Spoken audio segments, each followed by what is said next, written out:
Buenas noches. Este vídeo es sobre un texto que escribe Marie Bardet, que es en base a una entrevista con Sueli Rolnik, que está en este texto. Nosotros ya hemos trabajado un artículo de este texto. Se llama 8M Constelación Feminista. 8M Constelación Feminista, y en esta oportunidad vamos a trabajar este texto de Bardet en base a esta entrevista con Sueli Rolnik. ¿De qué se ocupa Rolnik? Se ocupa de la micropolítica. ¿Y en qué consiste su propuesta? Bueno, ella propone una brújula ética, ¿sí? O sea, una brújula, un norte, una guía, ¿sí? Un norte que en realidad va a ser un sur, que guía, ¿sí? Una guía ética basada en los saberes del cuerpo, que sean justamente estos saberes del cuerpo que los que vayan a orientar la micropolítica de todas las reconfiguraciones de y por las mujeres. Entonces, en esto básicamente es lo que va a consistir esa brújula ética. En una conferencia que da Rolnik sobre el inconsciente colonial capitalístico, justamente ella habla de los saberes del cuerpo e invita a hacernos un cuerpo, ¿sí? Cuenta una experiencia personal en la que a partir de ella justamente percibe cuán disociada estaba de su cuerpo, ¿sí? Entonces empecé a introducir algunos conceptos, algunos términos que ya se han usado en otros contextos, pero que aquí les da un significado totalmente distinto. Uno de ellos es el término espíritu, que tiene una fuerte carga a veces religiosa, que un término del cual se han apoderado el colonialismo de la iglesia, pero ella acá le da otro sentido, espíritu como saber del cuerpo, ¿sí? Entonces, el cuerpo le da al espíritu el ritmo, el pulso, ¿sí? Esta sería la relación entre cuerpo y espíritu, o sea, el espíritu como saber del cuerpo. Las fuerzas de los cuerpos están relacionadas y esas relaciones producen efectos en cada cuerpo, va a decir Rolnik. A las fuerzas, ¿cómo las vamos a descifrar? Justamente con el saber del cuerpo. Entonces, otro concepto que interesa aquí es el de afecto, ¿sí? Afecto no en el sentido de cariño, sino afecto como justamente efectos en el cuerpo de las fuerzas de la biosfera, ¿sí? Afecto es ser afectado, ser perturbado, ser tocado. Y la biosfera justamente es el gran cuerpo viviente que incluye a los humanos y a todos los otros elementos del cosmos, ¿sí? Y justamente de ese gran viviente vienen fuerzas que afectan al cuerpo, a nuestros cuerpos. Entonces, en base a estos conceptos es que ella va a hablar del saber del cuerpo, ¿sí? Como una brújula básica, como una orientación básica. En base a esta idea es que va a hablar de resistencia, de lo que se entiende por resistencia. Hoy es justamente reconectar con nuestra condición de viviente, ¿sí? O sea, ¿qué va a ser la resistencia hoy? Reconectar con nuestra condición de viviente. Y para eso necesitamos justamente del saber del cuerpo y que ese saber nos oriente. Entonces, ella distingue entre lo que sería la brújula ética y la brújula moral. La brújula moral, ¿qué tiene como esta orientación, la brújula moral? Tiene como norte los valores, las imágenes, las palabras, etc. Y son las que nos permiten situarnos justamente en la sociedad. La brújula ética, en cambio, tiene un norte, que ella va a decir en realidad es un sur, en el sentido de Sousa Santo, totalmente distinto, ¿sí? Porque no tiene imagen, no tiene gestos, no tiene palabras. En cambio, el norte de la brújula moral está bien definido. Y ella toma algo que le cuenta un activista intelectual indígena brasileño que pertenece a la comunidad Krenak, se llama Aitón Krenak, y le cuenta lo siguiente, que hay un río amazónico que se llama Río 12, y este río, en una de sus orillas, vive una comunidad indígena, y un buen día aparece una minera que se llama Valle de Río 12, que contamina de tal modo el río, que no solamente que contamina sus aguas, sino que el mismo río se seca, ¿no? Parece que el río, cuando uno lo percibe, cuando lo ve, parece que está seco. O sea, el río parece muerto. O sea, el río ha muerto, diría uno cuando lo contempla en ese momento. 2 años más tarde, la comunidad indígena que vivía en una de esas orillas descubren que el río había encontrado una manera de seguir fuerte y limpio bajo la tierra, ¿sí?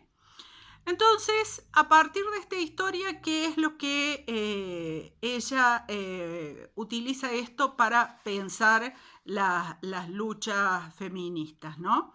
Ella dice, cuando la vida se encuentra amenazada, cuando el río siente justamente los efectos de esas fuerzas destructivas en su vitalidad, inventa su manera de seguir bajo otra forma, o sea, se transfigura. Y el río de esa manera, desde esa transfiguración, cumple su destino de vida. Esto ella lo relaciona con lo que Spinoza llama el conatus, ¿sí? La fuerza de perseverancia que define la vida. Entonces, la propuesta de ella, de Rolnik, es pensar esa transfiguración en el mundo de la subjetividad humana, ¿sí? Es decir, llevar esto del río a la subjetividad humana. Y ahí es donde retoma esto de los saberes del cuerpo, que son justamente los que permiten seguir cuando hay una tensión en nuestra subjetividad. La tensión, ¿en qué se da? Se da entre un sujeto que descifra por la percepción, ¿sí? Vamos a decir, el sujeto que conoce a partir de la percepción, y en oposición el viviente que somos, el ser vivo que somos, ¿sí? La relación entre ese sujeto y el ser vivo que somos, ¿sí? O sea, somos ambas cosas, ¿no? El sujeto que conoce a través de la percepción y el ser viviente que somos. Esa relación es paradójica, ¿sí? Entonces, esa tensión, ¿qué es lo que produce? ¿Qué consecuencias tiene en la subjetividad? Y ella dice que la desterritorializa, ¿sí? ¿Y qué sucede cuando la subjetividad se desterritorializa? ¿Sí? Se produce un vacío de sentido. ¿Y por qué se da este vacío de sentido? Porque la brújula moral no funciona. Es decir, que todo lo que teníamos como valores, como referencias, como modos de vida, eso ya no funciona. Entonces, ¿qué es lo que sucede? Ahí pueden suceder 2 cosas. Una es que la subjetividad quede reducida al ego y trate desde sus referencias, que ya no tienen mucho sentido, interpretar la situación.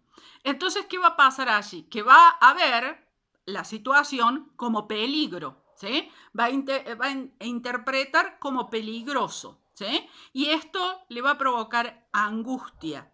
Y todas las acciones que haga desde este lugar van a ser reactivas, ¿sí?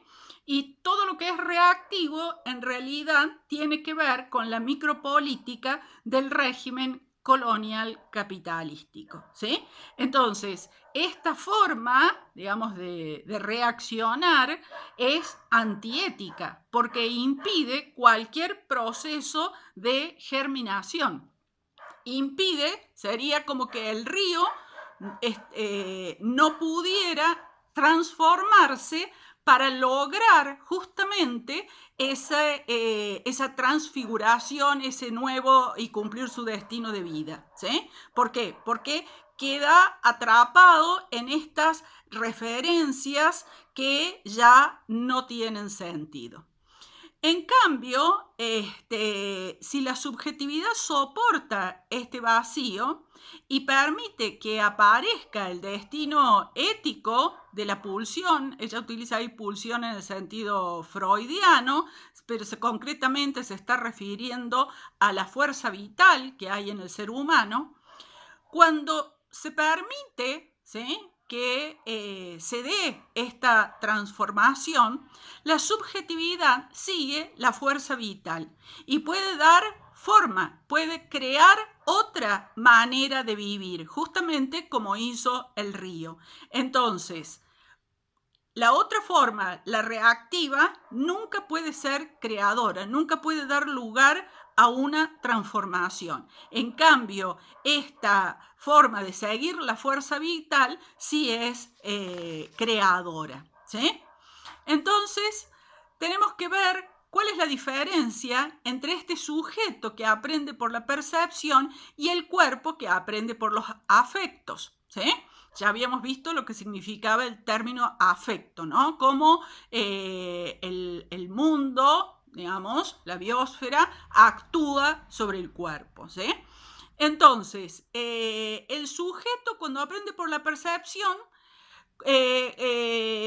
se comunica, digamos así, el vínculo que establece con los otros a través de la comunicación, o sea, del lenguaje, ¿no? Ese sujeto, ¿no?, que aprende por la percepción solo se puede vincular a través de la comunicación. En cambio, el cuerpo, que es el que aprende por los afectos, puede, y aquí ella utiliza un término que lo toma de Santa Teresa de Ávila, por supuesto, y le da un nuevo contexto, que es el término de transverberación, ¿sí? O sea, ella dice que el cuerpo cuando aprende por los afectos, justamente aquí se da lo que ella llama de reverberar, traslucir, ¿sí?, diseminar, ¿no?, que no tiene que ver con lo lingüístico. Entonces, la ética de una vida consiste precisamente en habitar cada vez más nuestra condición de viviente, ¿sí? Es allí donde esta ética de la vida encuentra su base, su fundamento. Y honrar la vida, va a decir, es justamente habitarla lo más plenamente posible. Y desde ese habitar la vida, digamos, es que justamente toma la fuerza de este término transverberación, lo trans, que también está en la transversatilidad, en la transsexualidad, ¿sí?, en la trascendencia. Y entonces esto ¿qué es lo que da? Una resonancia entre afectos. Entonces, pensar la resistencia del movimiento de las mujeres, ella lo que hace es proponer pensarla desde este lugar que es desde estos saberes del cuerpo. Entonces, el feminismo se va a presentar como una transfiguración de las mujeres, ¿sí? O sea, en el mismo sentido que el río se transfiguró para cumplir su destino de vida. En este momento, ¿sí?, las fuerzas, ella se refiere a las fuerzas brutas, ¿sí?, están confinadas en el inconsciente colonial, capitalístico, y esas fuerzas amenazan la vida. Y, sin embargo, hay insurrecciones en distintos lugares, ¿sí?, del mundo. Van estallando insurrecciones. Entonces lo que hay que ver es esas insurrecciones, qué tipo de resultado de qué tipo de luchas son, ¿no? Durante mucho tiempo las luchas macropolíticas estaban enfrentadas con las luchas micropolíticas, ¿sí? Entonces esa oposición era como, digamos, una frontera entre este tipo de luchas. En el caso de las luchas micropolíticas, se da cuenta que la vida es justamente una lucha constante entre las fuerzas activas y reactivas, ¿sí? Esto es lo novedoso en estas luchas micropolíticas. Y la gran novedad es que ya no se opone lo micropolítico con lo macropolítico, sino que en realidad se empieza a ver la necesidad de complementarse ambos tipos de lucha. Las fuerzas reactivas, que ya habíamos hablado, son las que quieren destruir la vida, son estas fuerzas brutas de las que hablábamos hace un rato, mientras que justamente las fuerzas activas son las que quieren el connatus, que la vida cumpla su destino, ¿sí? Las fuerzas activas son las que quieren esta transverberación.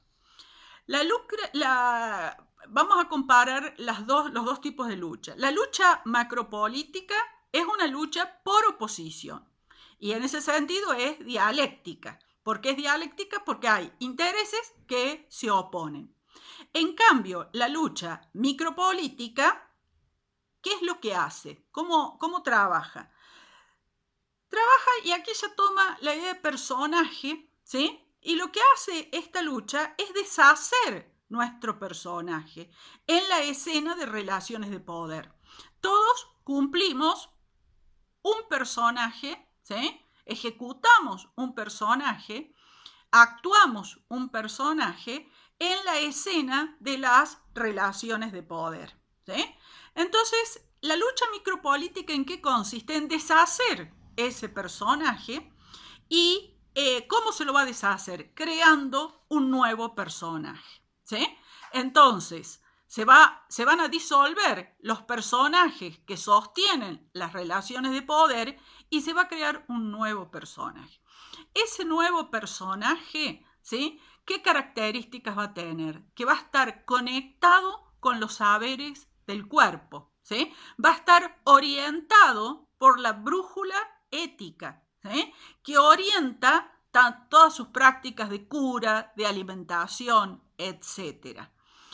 Esto se parece mucho a un personaje que ya existió con respecto a la mujer, un personaje femenino, que se trató del personaje bruja, ¿sí? Que fue justamente demonizado. Entonces, quiero leerles acá, cuando dice la autora que cuando me dicen bruja, yo respondo, soy aquello que el occidente colonial capitalista llamó bruja, para demonizarlo y con eso justificar la prisión de un número espantoso de mujeres, torturarlas y quemarlas vivas en hogueras en la plaza pública, ¿sí? Es decir, que retomar este personaje que está tan conectado con los saberes del cuerpo y que desde esos saberes es que orienta sus prácticas de cura, alimentación, etc. Tenemos que entender que un personaje es un modo de existencia, ¿sí? Y lo que trata de hacer con la creación de un nuevo personaje es transfigurar y transvalorar los valores, ¿sí? Es decir, modificar todos ese conjunto de valores que tenían los personajes que ya veníamos cumpliendo en las escenas de poder, entonces cambiarlo por este nuevo personaje guiado por los saberes del cuerpo y producir así nuevos valores. En la esfera macropolítica, la estrategia de la lucha es programática, ¿sí? ¿Por qué? Porque el objetivo al que se quiere llegar en esa lucha está claramente definido. En la esfera micropolítica, en cambio, no hay un resultado definido, sino que más bien se va a ir definiendo a lo largo de un proceso de creación, ¿sí? La germinación, va a decir ella, solo se produce en un campo relacional, porque tampoco esa es una lucha individual. Si bien tiene que ver con la orientación de los saberes del cuerpo, no es algo que se pueda dar en un espacio individual, sino que va a requerir de un campo relacional. Y lo que va a sostener ella es que no hay una descolonización efectiva sin una transformación de la política de subjetivación. Depende de su articulación justamente con la descolonización en la esfera macropolítica. Por eso es que no se oponen ya las dos luchas, la de la micropolítica con la macropolítica, porque la macropolítica es la lucha por conseguir la descolonización, ¿sí? Pero la lucha micropolítica ya no se va a posicionar justamente a la macropolítica, sino que más bien la va a ampliar y la va a complejizar, introduciendo justamente esta ética de la vida, que va a funcionar como una orientación desde los saberes de los cuerpos, ¿sí? Bueno, nos vemos en próximos vídeos. Espero les haya gustado este artículo que es realmente hermoso.